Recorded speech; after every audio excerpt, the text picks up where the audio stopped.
Well, Manchester United last won a Premier League game when they are playing Brentford at Old Trafford. When we returned from international break, where we saw Alejandro Garnacho and Rasmus Højlund really being on target.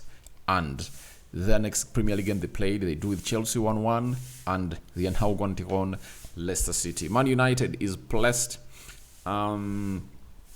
Manchester United, when you look on the Premier League table, let's be exact here. I think Man United is 14th. Premier League table, Man United is 13th, and Leicester City is 15th. So, Man United is 13th, Leicester City is 15th, and United is having 12 points. Leicester City is having 10, meaning that Manchester United has all what it takes. This is a must-win for the club of Manchester United. There is no way they should look back from not winning it. Leicester City drew over the weekend, and United too drew over the weekend. In the midweek, Leicester City never had no activity. Man United had the activity to represent in the UEFA Europa League, where Amadi Diallo came up and obviously went ahead, putting a required shift all together. And it was all great for the club of Manchester United. And we went ahead, see to it that all goes in well to our side. Smash like button, comment and share. If you're watching us for the very first time, endeavor to subscribe to this channel so as not to miss out on stories that we do upload in here on a daily. Rokan David is my name, and hope you guys are really okay. United went ahead, make some changes. The likes of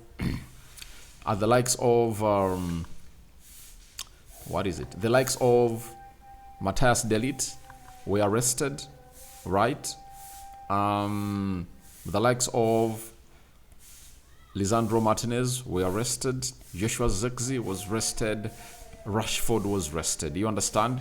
And the manager is expected to make some other huge changes into the mix. And I was like, people have always gone ahead, talk about a consistent starting 11. And there is no manager who has a consistent starting 11. That manager is not there, because that can only happen if at all you are playing one game per week.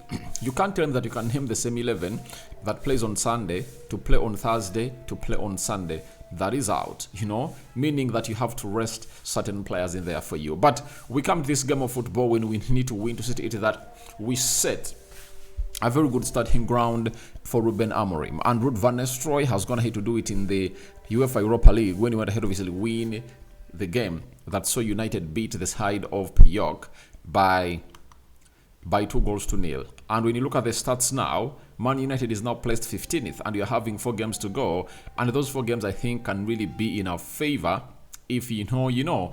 And I think Ruben Amorim has gone ahead to be set a very fertile ground for him to start on into this UEFA Europa League, because we are going to be facing other 4 teams, and I know if you win those games, we'll be having 18 points, and there is no way we will miss out onto the top 8, of this UEFA Europa League table. And Ruben Amorim might find himself in a position of winning what we call the UEFA Europa League. So let's go to the injuries. Luke Shaw was seen in training, but I don't expect him to be part of the squad tomorrow. Harry Maguire, Kobbie Mainoo, Tyrell Malacia, Leny Yoro. But for Tyrell Malacia, I anticipate he can make it to the squad. Even Kobbie Mainoo, the manager told us that he's a little bit not fit, but he's back in training. And Mason Mount. So the confirmed players that you're not going to see: Luke Shaw, Harry Maguire, Kobbie Mainoo, Leny Yoro. Tyrell Malacia might show up onto the occasion. When you go to Leicester City, Patson Daka came back in Sunday's game. Raid, also really looks like he's doubtful, and the rest of the players. So now let's get into the probable starting 11 for the club of Manchester United as we take on the side of Leicester City. Smash like button close 100 times and don't forget to subscribe. So the system that Ruud van Nistelrooy is going to deploy is for the former manager of Manchester United. It's a 4-2-3-1 as we wait and see what system Ruben Amorim is going to deploy when he comes in through at the club of Manchester United. In goal, obviously, it's going to be Andre Onana. No doubt about that.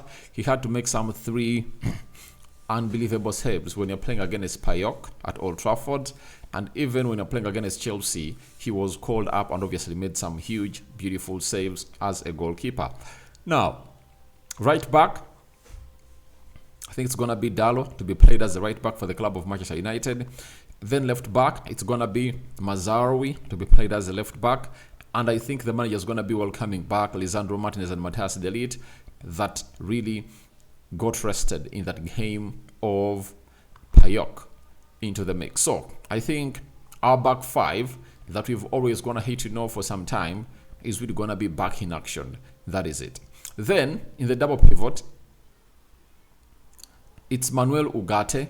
I think is really gonna be starting that double pivot alongside Casemiro. Amidst the return of Christian Eriksen, I think the manager has shown us that he's sticking with this double pivot in very many games. And for Casemiro, he has gotten the rest that everyone knows, and I think it will be very, very, very, very, very, very, very, very bad if at all Manuel Ugarte doesn't get to that team with Casemiro.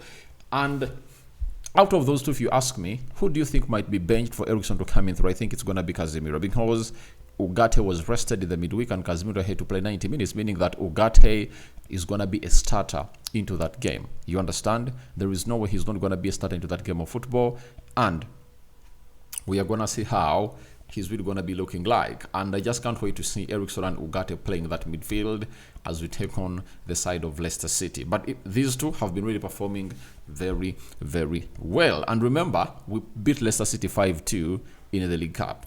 But in the Premier League, things are often totally different. Central attacking midfielder, obviously it's going to be Bruno Fernandes. He's the man. He's the main man that is really going to come up and obviously put in the required shift altogether, getting himself an assist, in the midweek. At that time, he scored a penalty against Chelsea when Rasmus Højlund was really brought down. So that is Bruno Fernandes for you, obviously trying to get back in escalating form that he has always not found himself doing. So, right attacking midfielder, if he's fit, he has to be in this team. That is Amadi Diallo into that team over any player. I wouldn't like to see United sacrificing that right wing with Marcus Rashford because they want to obviously integrate him into a team. I hate that. Let's get Amadi Diallo because he's the most creative wide player that we have onto the field of play. And him scoring a brace, the only way to give him more confidence is getting him back on the pitch again to see to it that he puts in the required shift altogether. And I think that's exactly what the side of Manchester United is supposed to be doing for this guy because he deserves it. He deserves it, and we shouldn't obviously let him really starve when he's really hitting the ground running. We should really give him the best of the best and see to it that everything really moves on as planned. So that is Amadi Diallo for you. And in a game like this of Leicester City, for us to kill it off, we need this guy onto the pitch. That is it.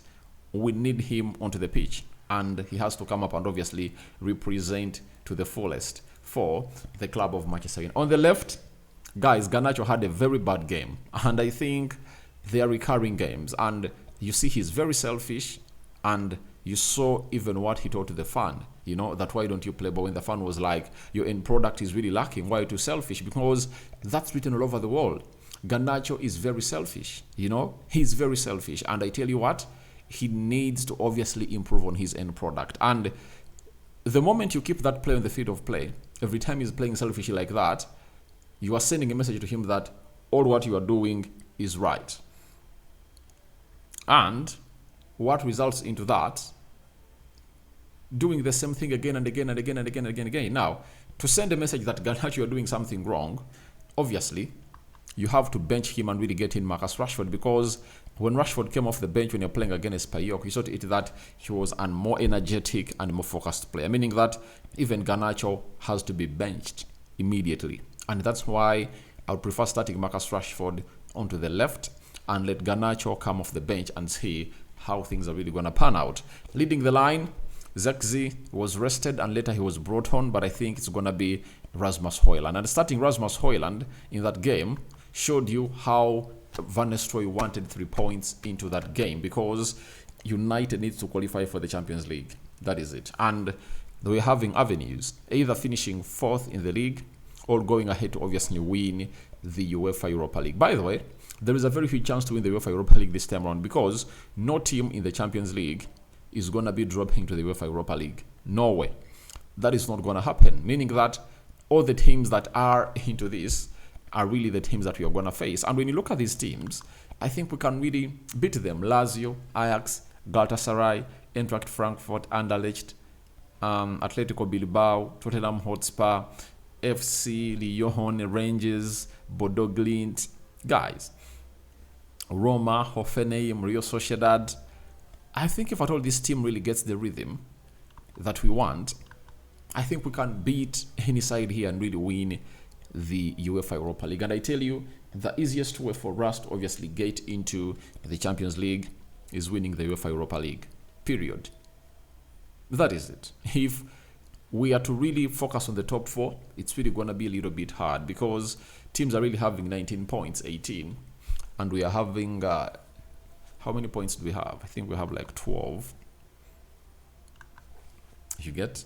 So, the points that we are having are really, really, really not far off from those topping the table. But all I can tell you is we need consistency to obviously get or rub shoulders with them.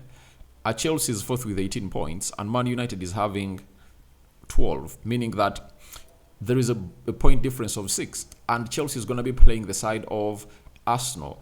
And if we win and they lose to Arsenal or they draw, we'll be closing down on them. That is the most important bit of it all. And that's the most important, that's the biggest importance of this beautiful game of football. We have to go in there and win. And remember, it's we who play fast. The best thing is play fast, win, pile pressure onto Chelsea, such that Chelsea comes in front and really puts in the required shift altogether. Now, let's go to the head-to-head stats. Man United have lost 2 of their last 17 Premier League games against Leicester. We've won 10 and drawn 5, with those defeats coming consecutively in May and October 2021. Second, Leicester have won just 1 of their last 14 Premier League away games against Manchester United. 3 draws, 10 losses, picking up a 2-1 victory in May 2021. Thirdly, Manchester United have scored in each of their last 28 Premier League matches against Leicester City since a 1 loss in January 1998. In their top flight history, only against Arsenal have they ever had a longer scoring stretch of 40 between 1953 and 1968. That is Google for you. The second last is Man United have won 16 of their last 8 league games against promoted sides, with 2 draws since a 1-4 loss to Watford in November 2021 that saw Ole Gunnar Solskjaer sacked. Lastly, Man United's 12 points this season is their lowest return after 10 top flight games in the season since 1986 to 1987, with 8, with their 9 goals scored, while their 9 goals scored is their lowest at this stage since 1973 and 1974. I've already told you that United is playing very well, and the problem has always been making that ball cross the line. And by the way, if we start scoring goals, United can even go on a very huge winning run. You understand? So guys, thank you very much for watching through.